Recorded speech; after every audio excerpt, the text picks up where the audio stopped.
Українці, українки, усі наші захисники і захисниці. Рівно 8 років тому, 26 травня, припинив роботу Донецький аеропорт.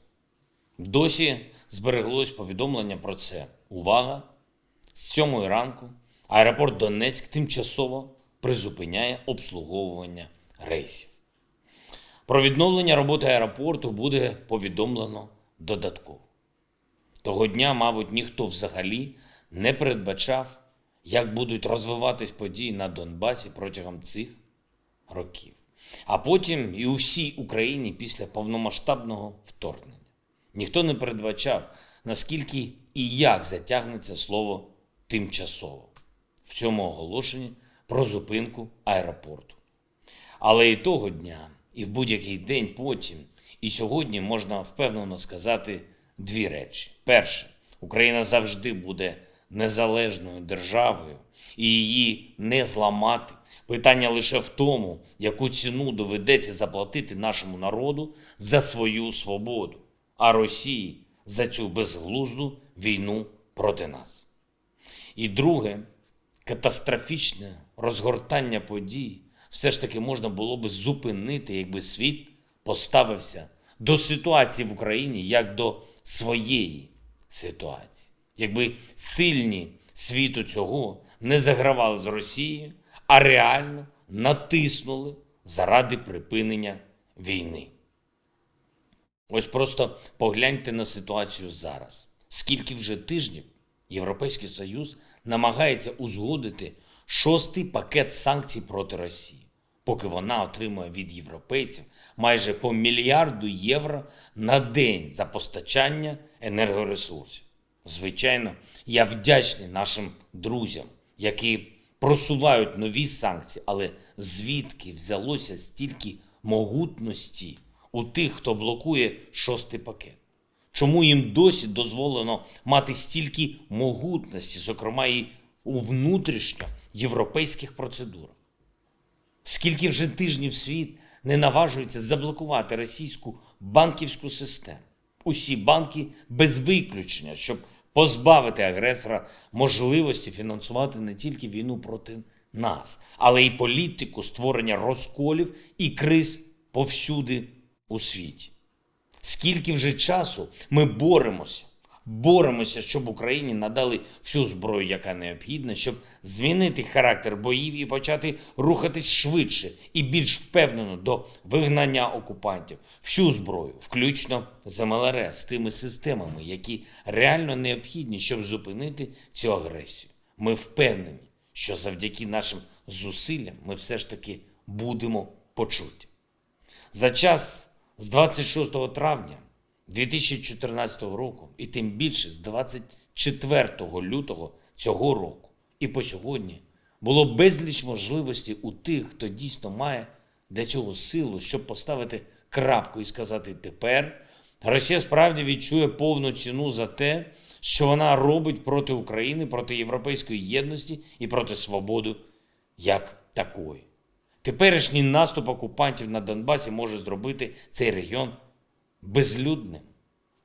Попасну, Бахмут, Лиман, Лисичанськ, Сєвєродонецьк вони хочуть перетворити просто на згарище, як Волноваху, як Маріуполь, в містах і громадах ближче до кордону Росії, в Донецьку, в Луганську вони збирають усіх, кого можуть, щоб заповнити місце убитих та поранених в окупаційному контингенті.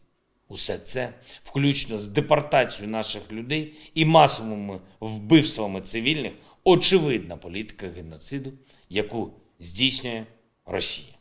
Сьогодні знову окупантами був обстріляний Харків. На цей час в переліку загиблих 9 людей, 19 поранених. Усі мирні мешканці, вбиті, дитина, 5 місяців і батько. Мати в тяжкому стані. Серед поранених в Харкові також дівчинка 9 років.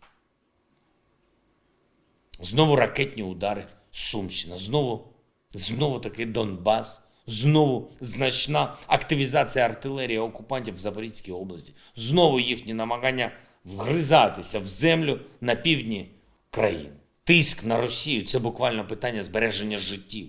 І кожен день зволікання, слабкості, різних суперечок чи пропозицій умиротворити агресора за рахунок жертви – це нові вбиті українці. І це нові загрози для всіх на нашому континенті.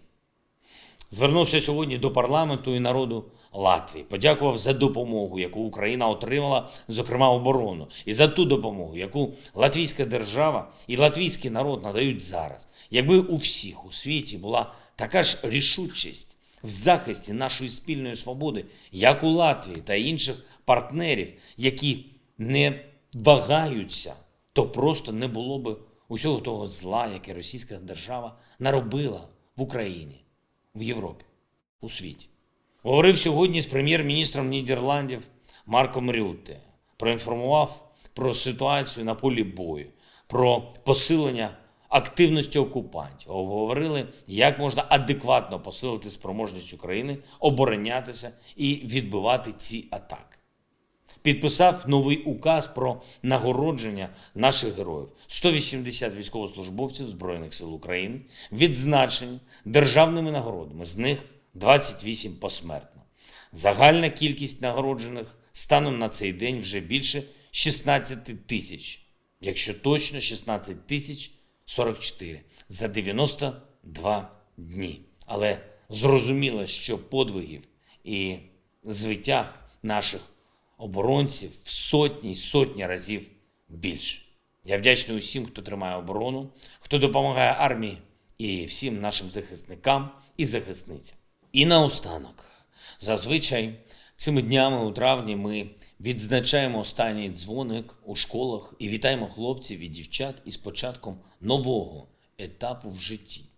Відверто кажучи, світлішого етапу, ніж дитинство, бо нарешті в житті з'являються можливості, дорослі можливості, але при цьому дитинство ще остаточно не закінчується. Цьогоріч в Україні немає цієї нашої традиційної шкільної святковості. І це зрозуміло, такий час, така ситуація. Та й не у всіх школах України навчання у цьому році завершується саме у травні. Та й не всі випускники зараз на території нашої держави. Але що незмінно? Яким би не був час і якою б не була ситуація, треба не втрачати свої можливості. Треба боротися, треба розвиватися, треба захищати свою свободу і вміти користуватися цією свободою. А отже, треба бути освіченими і сміливими, не втрачати жодного дня у житті, знати, для чого проживаєш день і обов'язково вірити в Україну, бо тільки тут для українців і українок найбільше шансів для успіху, а особливо після нашої перемоги, яку ми обов'язково здобудемо і обов'язково приберемо словосполучення «тимчасово окуповані» щодо нашої землі, яка стане назавжди звільненою, як би не було складно. Вічна слава усім, хто став на захист України, вічна пам'ять кожному і кожній, чиє життя забрали окупанти. Слава Україні!